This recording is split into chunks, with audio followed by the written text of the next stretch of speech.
Halo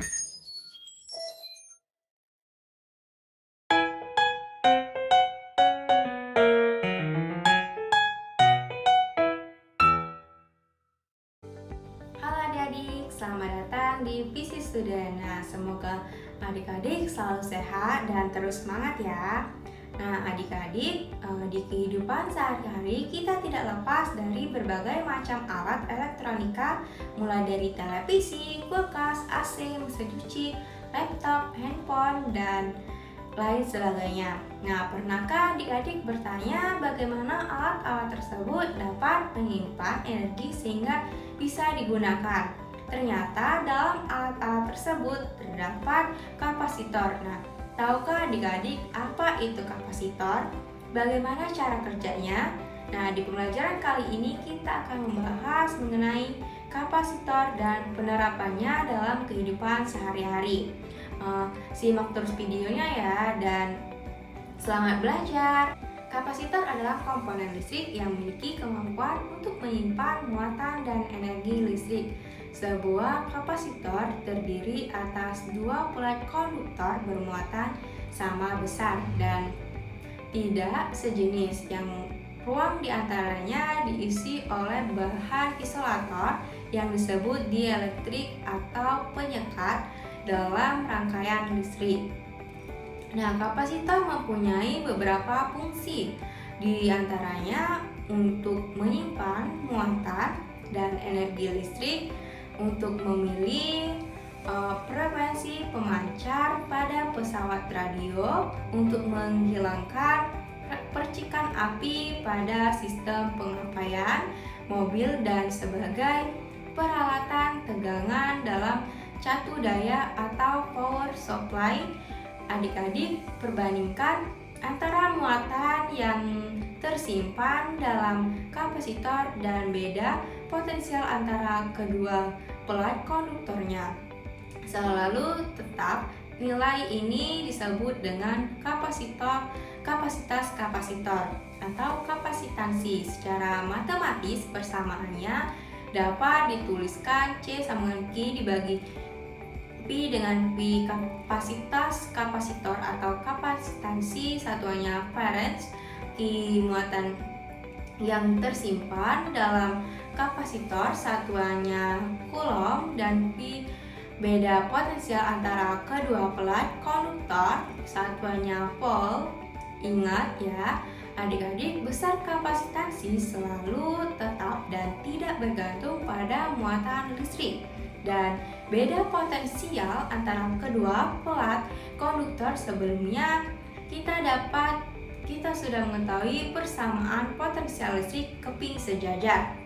Untuk medium vakum atau udara, yaitu V sama G Q per A kali epsilon 0 dikali D. Oleh karena itu, besar kapasitas kapasitor keping sejajar dapat dituliskan C sama dengan Q dibagi P. Kita substitusikan persamaan P Q dapat kita coret sehingga C sama dengan A kali epsilon 0 dibagi D untuk kapasitor keping sejajar yang diberi dielektrik selain udara. Maka persamaannya menjadi C sama dengan A kali epsilon 0 kali epsilon R dibagi D, dengan C kapasitas kapasitor keping sejajar satuannya farad, A luas permukaan keping satuannya meter kuadrat, D jarak antar keping satuannya meter, epsilon 0 permeabilitas listrik dalam ruang hampa, epsilon R konstanta dielektrik atau permeabilitas relatif dalam persamaan kapasitansinya kapasitas kapasitor pada keping sejajar dipengaruhi oleh beberapa faktor, yaitu bentuk kapasitor atau luas permukaannya, medium dielektrik atau bahan yang mengisi ruang antara kedua pelat, dan jarak antara keping. Dalam rangkaian listrik, kapasitor disimbolkan dengan dua garis vertikal sejajar yang sama tinggi. Berdasarkan susunannya, rangkaian kapasitor ada dua macam, yaitu rangkaian seri dan rangkaian paralel. Nah, untuk rangkaian seri, muatan pengganti seri sama dengan muatan pada masing-masing kapasitor. Qs sama dengan Q1 sama dengan Q2 sama dengan Q3 potensial pengganti rangkaian seri sama dengan jumlah potensial pada masing-masing kapasitor. Ps sama dengan P1 tambah P2 tambah P3 kapasitas pengganti seri adalah 1 per Cs sama dengan 1 per C1 tambah 1 per C2 tambah 1 per C3. Apabila C1 sama dengan C2 sama dengan C3 sama dengan C, maka kapasitas pengganti seri juga dapat ditentukan dengan Cs sama dengan C sama dengan per N, dengan N adalah banyak kapasitor. Untuk rangkaian paralel, muatan pengganti paralel sama dengan jumlah muatan pada masing-masing kapasitor. Q_P sama dengan Q1 tambah Q2 tambah Q3 potensial pengganti rangkaian paralel sama dengan potensial pada masing-masing kapasitor. P sama dengan P1 sama dengan P2 sama dengan P3. Kapasitas pengganti paralel adalah CP sama dengan C1 tambah C2 tambah C3 apabila C1 sama dengan C2 sama dengan C3 adalah C. Maka kapasitas pengganti paralel juga dapat ditentukan dengan CP sama dengan N dikali C. Berikut adalah perbandingan persamaan pada rangkaian kapasitor seri dan paralel. Adik-adik dapat membedakannya ya. Seperti yang adik-adik ketahui, salah satu fungsi kapasitor adalah untuk menyimpan muatan. Nah, dan energi listrik jika pada awalnya beda potensial antara kedua pelat kapasitor sama dengan 0, maka kapasitor tersebut tidak akan menyimpan muatan. Setelah kapasitor dihubungkan dengan baterai, kapasitor akan terisi oleh muatan, sehingga beda potensial antara kedua pelat kapasitor sama dengan beda potensial baterai.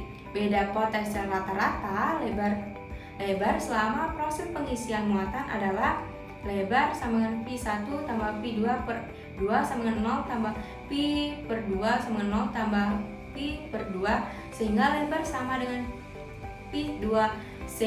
Maka energi yang tersimpan selama kapasitor adalah W sama dengan Q dikali P bar. Kita tahu bahwa P bar sama dengan Q per 2C, sehingga W sama dengan Q dikali Q per 2C sama dengan setengah Q kuadrat per C. Karena C sama dengan Q per P, maka W sama dengan setengah Q per 2 pangkat 2 per P sama dengan setengah Q P.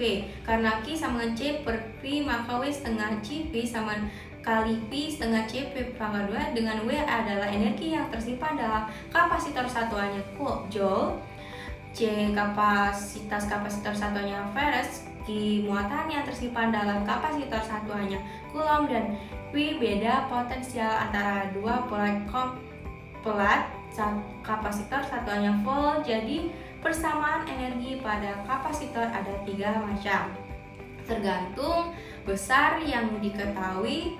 Sampai di sini adik-adik paham ya mengenai materi yang telah disampaikan. Berikut ini adalah contoh penerapan listrik statis dalam kehidupan sehari-hari. Yang pertama yaitu debu yang menempel pada layar televisi. Dalam kasus ini, menempelnya debu pada layar TV kita terjadi karena debu tersebut ditarik secara listrik. Sebuah layar TV secara konstan ditembaki oleh elektron-elektron yang dihasilkan oleh bedil elektron, sehingga layar TV akan bermuatan negatif.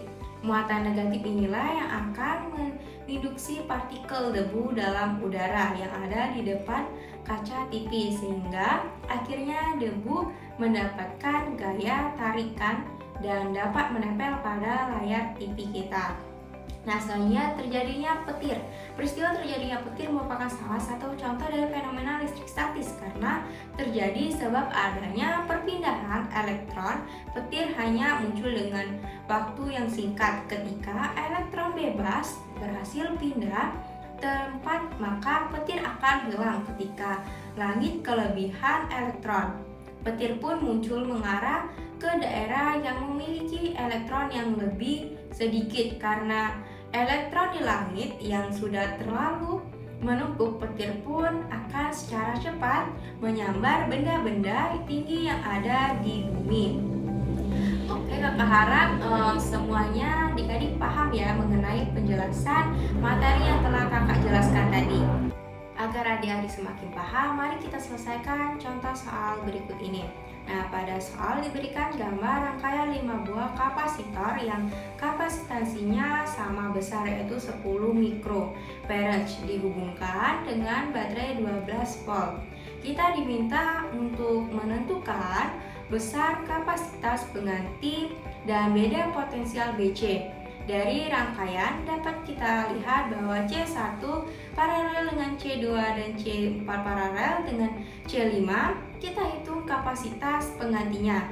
Kita peroleh CP1 sama dengan CP2 sama dengan 20 mikrofarad. Selanjutnya CP1, C3 dan CP2 semuanya seri, maka 1 per CS sama dengan 1 per CP1 tambah 1 per C3 tambah 1 per CP2 sama dengan 4 per 20, sehingga CS sama dengan 20 nomor 4 sama dengan 5 mikrofarad.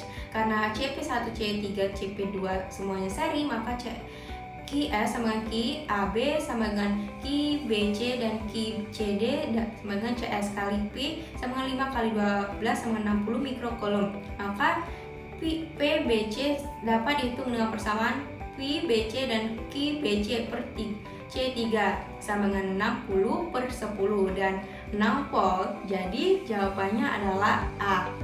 Oke, mungkin sampai di situ saja untuk materi kita kali ini. Sampai bertemu di pertemuan selanjutnya dan di kesempatan selanjutnya. Bye bye.